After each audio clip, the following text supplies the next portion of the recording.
നമസ്കാരം, ഞാൻ ഷിഫ. ഇന്ന് ജൂൺ 5 വേൾഡ് എൻവയോൺമെൻറ്റ് അഥവാ ലോക പരിസ്ഥിതി ദിനമാണ്. ഈ വർഷത്തെ അല്ലെങ്കിൽ 2021 തീം എന്ന് പറയുന്നത് എക്കോസിസ്റ്റം റീസ്റ്റോറേഷൻ എന്നുള്ളതാണ്. ഞാൻ ഇന്ന് നിങ്ങളുമായി ഷെയർ ചെയ്യാൻ ഉദ്ദേശിക്കുന്നത് ഞങ്ങൾ PhD വർക്കിൻ്റെ ഭാഗമായിട്ട് സന്ദർശിക്കാറുള്ള സ്ഥലങ്ങളിൽ അവിടെ നേരിട്ട് കാണാനിടയായിട്ടുള്ള പരിസ്ഥിതി മലിനീകരണത്തിന് കാരണമാകുന്ന അല്ലെങ്കിൽ പ്രധാനമായിട്ടും ജലാശയങ്ങൾ മലിനപ്പെടുത്തുന്ന ചില സംഗതികൾ നിങ്ങളുമായിട്ട് ഷെയർ ചെയ്യാനാണ് ആഗ്രഹിക്കുന്നത്. ഒരിക്കൽ ഒരു ദിവസം ഞാനും ആതിരയും കടലുണ്ടി നിൽക്കുന്ന സമയത്ത് അന്ന് ഞങ്ങൾ ക്യാമറ കൊണ്ടുപോയിട്ടില്ല.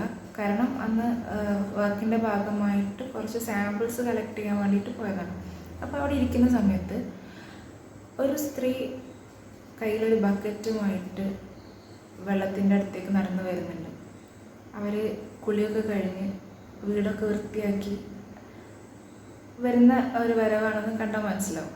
അപ്പം ബക്കറ്റിൽ നമ്മളിങ്ങനെ അങ്ങനെ ശ്രദ്ധിച്ചുകൊണ്ടിരിക്കുക അവരെന്താ ചെയ്യണതെന്നുള്ളത്. അങ്ങനെ അവർ ആ ബക്കറ്റുമായിട്ട് വന്ന് വേലിയേറ്റുള്ള സമയമാണ്, നല്ലോണം വെള്ളമുണ്ട്. അപ്പോൾ വന്നിട്ട് ആ ബക്കറ്റിലെ മുഴുവൻ വേസ്റ്റും ആ വെള്ളത്തിലേക്ക് തട്ടിയിട്ട് ഭയങ്കര കൂളായിട്ട് അവർ തിരിച്ചു പോയി. ആ ബക്കറ്റിലുണ്ടായിരുന്ന വേസ്റ്റുകളിൽ ഉൾപ്പെട്ട സംഗതികൾ എന്തൊക്കെയെന്ന് വെച്ചാൽ പ്ലാസ്റ്റിക്കുകളുണ്ട്, ഭക്ഷണ പാക്കറ്റുകൾ, എന്നുവെച്ചാൽ ഭക്ഷണത്തിൻ്റെ ചെറിയ ചെറിയ സ്നാക്സൊക്കെ വാങ്ങിയിട്ടുള്ള പാക്കറ്റുകൾ, പിന്നെ അതേപോലെ ഫുഡിൻ്റെ വേസ്റ്റ്, വെജിറ്റബിളിൻ്റെ വേസ്റ്റുകൾ, അങ്ങനെ പല രീതിയിലുള്ള പല ടൈപ്പ് വേസ്റ്റുകളും കൂടെ കൂടിയിട്ടുള്ള ഒരു സംഗതിയായിരുന്നു അത്. ഇതേപോലെ ഒരിക്കൽ അരിയല്ലൂർ, അത് ബീച്ച് സൈഡാണ്, അരിയല്ലൂർ ബീച്ചിൻ്റെ സൈഡിൽ കുറേ വീടുകളൊക്കെ ഉണ്ട്. അവിടെ ഒരിക്കലും ഞങ്ങളിങ്ങനെ പോയ സമയത്തും അവിടെ വെച്ചിട്ടും ഒരു പ്രാവശ്യം ഇങ്ങനത്തെ ഇതേ സംഗതി കാണാനിടയായി. അവിടെയും ഒരു സ്ത്രീ വന്നിട്ട് അവിടെ ആ മണലിൽ തട്ടിയിട്ട് പോയി. അതിൽ ചീഞ്ഞ് നാറിയ തക്കാളി അതുപോലെയുള്ള വെജിറ്റബിൾസ് ഉണ്ടായിരുന്നു, പ്ലാസ്റ്റിക്കുകൾ ഉണ്ടായിരുന്നു, പ്ലാസ്റ്റിക് പാക്കുകളാണ് കൂടുതലായിട്ടുണ്ടായിരുന്നത്. അതവിടെ തട്ടിയിട്ട് പോയി. ഈ രണ്ട് സ്ഥലങ്ങളിലും സംഭവിച്ചത് ഒരേ കാര്യമാണ്. ഡയറക്റ്റ് ഇൻവോൾവ്മെൻറ്റോട് കൂടിയിട്ട് വേസ്റ്റ് വെള്ളത്തിലേക്ക് ഇട്ടിട്ട് പോകുന്ന അവസ്ഥ. ഇനി വേറൊരു സ്ഥലം കല്ലമ്പാറയിൽ കണ്ടിട്ടുള്ള സംഗതി എന്താണെന്ന് വെച്ചാൽ, മെയിനായിട്ടും ഒരു കാര്യം അവിടെ ശ്രദ്ധിക്കാനുള്ളത്, ഞാൻ സ്ഥിരം നിൽക്കാറുള്ള സ്ഥലങ്ങളിൽ വർക്ക്ഷോപ്പുണ്ട്. വലിയ ലോറികളൊക്കെ നന്നാക്കുന്നതായിട്ടുള്ള വർക്ക്ഷോപ്പാണത്. അപ്പം ആ വർക്ക്ഷോപ്പിൽ അവർ ഒഴിവാക്കുന്ന വേസ്റ്റുകൾ, അപ്പോൾ നമുക്ക് ഓൾറെഡി അറിയാം, വണ്ടിയായിട്ട് ബന്ധപ്പെട്ടിട്ടാകുമ്പോൾ എന്തായാലും ഗ്രീസ് കലർന്നതോ അല്ലെങ്കിൽ ഓയിൽ ഉള്ളതൊക്കെ ആയിട്ടുള്ള വേസ്റ്റുകളായിരിക്കും ഉണ്ടാവുക. അപ്പം എന്തിൻ്റെയൊക്കെ പാർട്സ് അതൊക്കെ ആ വെള്ളത്തിനോട് ചേർന്നിട്ട് അവരുടെ തന്നെ സ്ഥലത്താണ് ഡംപ് ചെയ്തിട്ടുള്ളത് എങ്കിലും മഴ പെയ്യുമ്പോൾ ഓട്ടോമാറ്റിക്കലി ഇത് വെള്ളത്തിലേക്ക് ഊർന്ന് ഇറങ്ങാൻ പാകത്തിലാണ് വെച്ചിട്ടുള്ളത്, അല്ലെങ്കിൽ വേസ്റ്റുകൾ ഡംപ് ചെയ്തിട്ടുള്ളത്. ഇവിടുത്തെ വെള്ളത്തിൻ്റെ അവസ്ഥ ഇങ്ങനെ ഉണ്ടാവുക. ഞാൻ നിൽക്കുന്ന അല്ലെങ്കിൽ ആ വർക്ക്ഷോപ്പിനോടനുബന്ധിച്ചിട്ടുള്ള ഏരിയയിലെ വെള്ളം ഇങ്ങനെ ഗ്രീസോ അല്ലെങ്കിൽ ഓയിൽ കലർന്നതായിട്ടുള്ള ഒരു വൃത്തി തോന്നിക്കാത്ത രീതിയിലുള്ള വെള്ളം, അങ്ങനെ നമുക്ക് അവിടെ കാണാൻ പറ്റുക. ഇതേ സ്ഥലത്ത് വേറൊരു രീതിയിൽ എന്താണെന്ന് വെച്ചാൽ, അപ്പോൾ ഞാൻ നിൽക്കുന്നതിൻ്റെ ഓപ്പോസിറ്റ് സൈഡിൽ ഈ ആക്രി കട ഉണ്ട്, പഴയ സാധനങ്ങൾ കൊണ്ടുവന്ന് വെക്കുന്നത്. അവരും അവരുടെ തന്നെ സ്ഥലങ്ങളിലാണ് ഇതിങ്ങനെ കൂട്ടി കൂട്ടി വെച്ചിട്ടുള്ളത്. അവർ കളക്ട് ചെയ്യുന്ന സാധനങ്ങൾ, കളക്ട് ചെയ്യുന്ന വേസ്റ്റുകൾ. അപ്പോൾ അതും എങ്ങനെയെന്ന് വെച്ചാൽ, തൊട്ടാൽ വെള്ളത്തിലേക്ക് വീഴാം എന്നുള്ള അവസ്ഥയിലാണ് അത് അവർ അവിടെ ഡംപ് ചെയ്ത് വെച്ചിട്ടുള്ളത്. അല്ലെങ്കിൽ ഒരു മഴ പെയ്യുമ്പോൾ അല്ലെങ്കിൽ ഒരു കാറ്റടിക്കുമ്പോൾ ആ പ്ലാസ്റ്റിക് കവറുകളും ഒക്കെ ഏത് നിമിഷവും വെള്ളത്തിലേക്ക് വീഴാം എന്നുള്ളൊരു അവസ്ഥയിലാണ് അത് നിൽക്കുന്നത്.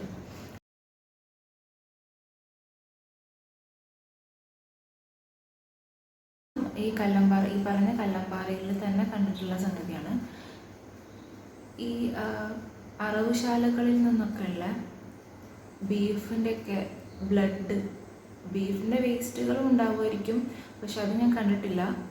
വേലിയിറക്കുള്ള സമയത്ത് ആണ് ഇവിടെ കൊണ്ടുപോയി ഇടുന്നത് അവിടെ. എന്നിട്ട് അത് അവിടെ കിടന്നിട്ട് ബ്ലഡ് ക്ലോട്ട് ആവുക. അപ്പോൾ അത് ഭക്ഷിക്കാൻ വേണ്ടിയിട്ട് നായകളും കാക്കകളും ഒക്കെ വരുന്നൊരവസ്ഥ. അവിടെയുള്ള ഒരാൾ പറഞ്ഞത് എന്താണ്, ഇങ്ങനെ സ്ലോട്ടർ ഹൗസ് എന്നൊക്കെ കൊണ്ടുവന്നിടുന്ന അവിടുത്തെയൊക്കെ വേസ്റ്റാണ്, അവിടുന്ന് കൊണ്ടുവന്ന ബ്ലഡാണ് ഇവിടെ കൊണ്ടുവന്ന് തള്ളിയിട്ട് പോവുകയാണെന്നൊക്കെ. കോഴി പാർട്സ്, കോഴീൻ്റെ വേസ്റ്റുകളും അവിടെ കൊണ്ടുവന്ന് തള്ളിയതായിട്ട് കണ്ടിട്ടുണ്ടായിരുന്നു ഒരു പ്രാവശ്യം, കല്ലമ്പാറ തന്നെ. പക്ഷേ ഈ ഒരു സംഗതി ഫറൂഖിന്ന് കോഴിക്കോടേക്ക് വരുന്ന വഴിക്ക് പാലത്തിൻ്റെ അടിയിൽ അവിടുത്തെ ആ പുഴയിൽ കൊണ്ടുവന്ന് തള്ളിയിട്ടത് 2-3 പ്രാവശ്യം കണ്ടിട്ടുണ്ട്. എന്നുവെച്ചാൽ കോഴി വേസ്റ്റുകൾ വലിയ വലിയ ചാക്കിലോ വലിയ വലിയ പ്ലാസ്റ്റിക് കവറിലോ കെട്ടിയിട്ട് അവിടെ പുഴയുടെ സൈഡിൽ കൊണ്ടുവന്ന് തള്ളി, വെള്ളത്തിൽ തന്നെ. അപ്പോൾ ഞാൻ അത് നോക്കാനുണ്ടായത് കാരണം എന്ന് വെച്ചാൽ ആ ഒരു പാലത്തിൻ്റെ ആ 2 സൈഡിലായിട്ട് പിന്നെ പരുന്തുകളുടെ വലിയൊരു കൂട്ടം കണ്ടു. അപ്രതീക്ഷിതമായിട്ട്, അല്ലെങ്കിൽ സാധാരണ കാണാത്തൊരു കാഴ്ചയായതുകൊണ്ട് ശ്രദ്ധിച്ചതാണ്. അപ്പോൾ നോക്കിയത്, അപ്പോൾ കണ്ടത് താഴെ. ഫസ്റ്റിലെ യാത്രയിൽ എനിക്കത് പെട്ടെന്ന് മനസ്സിലായിട്ടില്ല എന്താ സംഗതി എന്നല്ല. 2ാമത്തെ ദിവസം പോകുമ്പോൾ ഇതേ സംഗതി അവിടെ ഉള്ളതുകൊണ്ട് ഒന്നും കൂടെ ശ്രദ്ധിച്ചപ്പോഴാണ് മനസ്സിലായത്. ഈ വേസ്റ്റുകൾ ചാക്കിൽ കൊണ്ടുവന്ന് കെട്ടിയിട്ട് ചാക്കിൽ കൊണ്ടുവന്ന് അവിടെ തള്ളിയതാണ്. അപ്പോൾ ഇവർ ഈ പരുന്തുകളും മെയിനായിട്ട് ബ്രാഹ്മണിക്കായിട്ടും ബ്ലാക്കായിട്ടും പിന്നെ കാക്കയുണ്ട്, ഇവരുടെ വലിയൊരു നമ്പർ, മാസ് എന്ന് തന്നെ പറയാം. കല്ലമ്പാറയിൽ നിന്ന് എടുത്ത വീഡിയോ ആണിത്. അവിടെ കോഴീൻ്റെ പാർട്സ് ഇതുപോലെ ചാക്ക് കെട്ടി കൊണ്ടുവന്ന് തള്ളി അത് കഴിക്കാൻ കാക്കകൾ വട്ടം കൂടി വരുന്നൊരവസ്ഥ കണ്ടിട്ടുണ്ടായിരുന്നു. ഈ ഒരു അവസ്ഥ കണ്ടിട്ടുള്ളത് കല്ലമ്പാറ എന്ന സ്ഥലത്ത് വെച്ചിട്ടാണ്. അപ്പം ഞാൻ ആ നിൽക്കുന്ന ഒരു സ്ഥലത്ത് ഒരു 100 മീറ്റർ ചുറ്റളവ് തന്നെ ആണ് ഈ സംഗതികളെല്ലാം ഉള്ളത്. ആ ഒരു ബൗണ്ടറിയിൽ നിന്നുകൊണ്ട് തന്നെ മീൻ പിടിക്കുന്നവരെ കാണാം, കക്ക വരുന്നവരെ കാണാം. നമുക്ക് സത്യം പറഞ്ഞാൽ ആ വെള്ളം തൊടാൻ വരെ അറപ്പ് തോന്നുന്ന അവസ്ഥയാണ്. എന്നിട്ട് ഇവർ ഓരോ റൗണ്ടായിട്ട് വന്നിട്ട് അത് പിന്നെ ചാക്ക് അല്ലെങ്കിൽ ആ കവറ് കൊത്തി വലിച്ച് കീറാൻ നോക്കുന്നുണ്ട്. അതിൽ നിന്ന് പാർട്സ്, വലിയ ഈ കുടലുകളൊക്കെ വലിച്ചൂരിട്ട് എടുക്കുന്നുണ്ട്. അതേപോലെ കടലുണ്ടിയൊക്കെ സ്ഥിരമായിട്ട് കാണാറുള്ളൊരു സംഗതിയാണ്. ഈ പാലത്തിൻ്റെ തൂണിൻ്റെ ആ മറവിലൊക്കെ നിന്നിട്ട് മദ്യം കഴിക്കുന്ന ആളുകളെ കണ്ടിട്ടുണ്ട്. അവിടെ നിന്ന് വെച്ച് അവർ പല സംഗതികളും അതിൻ്റെ ടച്ചിങ്സ് ആയിട്ട് കൊണ്ടുപോകുന്ന സംഗതികൾ പ്ലാസ്റ്റിക്കിൻ്റെ കവറിലിട്ടായിരിക്കും കൊണ്ടുവന്നുണ്ടാവുക. അവരതൊക്കെ കുടിച്ചു കഴിഞ്ഞ് ആ കുപ്പി നേരെ ആ വെള്ളത്തിലേക്ക് വലിച്ചെറിയുക. ബാക്കിയുള്ള സാധനങ്ങൾ കൊണ്ടുവന്ന കവറുകളും അതങ്ങനെ തന്നെ വെള്ളത്തിലേക്ക് വലിച്ചെറിയും.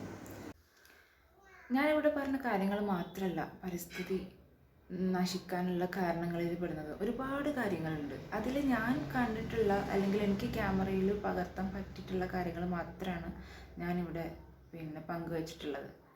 പരിസ്ഥിതി അനുഭവിക്കുന്ന പ്രശ്നങ്ങളിൽ ഏറ്റവും ഗുരുതരമായിട്ടുള്ളതാണ് പ്ലാസ്റ്റിക് കൊണ്ടുള്ള പ്രശ്നങ്ങൾ.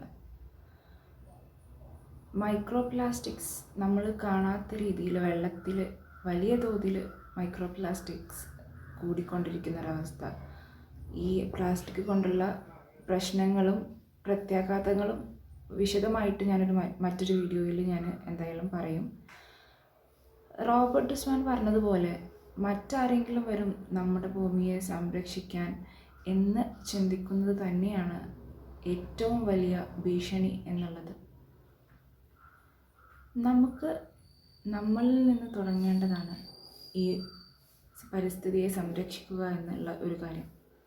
ഏറ്റവും എളുപ്പത്തിൽ ഏറ്റവും ബേസിക്കായിട്ട് ചെയ്യാൻ പറ്റുന്നത് എന്താണെന്ന് വെച്ചാൽ നമ്മളെല്ലാവരും പുറത്തു പോകുന്നവരാണ്.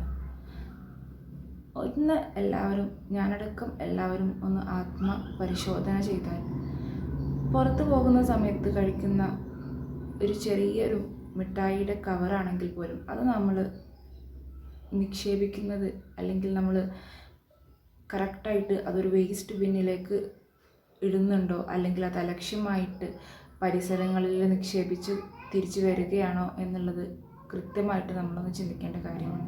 നമ്മൾ യൂസ് ചെയ്യുന്ന എന്തുമാവട്ടെ അതിൽ പ്ലാസ്റ്റിക്കിൻ്റെ പാക്കറ്റുകൾ ഉണ്ട് എങ്കിൽ അവിടെ വേസ്റ്റ് ബാസ്ക്കറ്റ് ഉണ്ടെങ്കിൽ അതപ്പോൾ തന്നെ അതിലേക്ക് ഇടാം.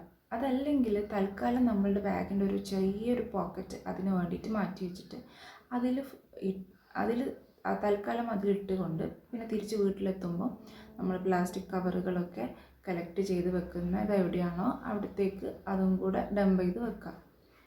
നമ്മളെ കൊണ്ട് ചെയ്യാൻ പറ്റുന്ന ഏറ്റവും എളുപ്പത്തിൽ ചെയ്യാൻ പറ്റുന്ന ഒരു കൺസർവേഷൻ മെഷറാണ് ഞാനീ പറഞ്ഞ സംഗതി. അപ്പോൾ ഈ ഒരു ദിവസം ഇന്ന് മുതൽ നമുക്കെല്ലാവർക്കും ഈ ഒരു കാര്യത്തിൽ വളരെ ശ്രദ്ധിച്ച് തന്നെ ഞാൻ എൻവയോൺമെൻറ്റിനെ അല്ലെങ്കിൽ പ്ലാസ്റ്റിക് കൊണ്ട് ഞാൻ കാരണം എൻവയോൺമെൻറ്റിലേക്ക് പ്ലാസ്റ്റിക് വലിച്ചെറിയുകയില്ല എന്ന് പ്രതിജ്ഞ എടുത്തിട്ട് മുന്നോട്ട് പോകാം.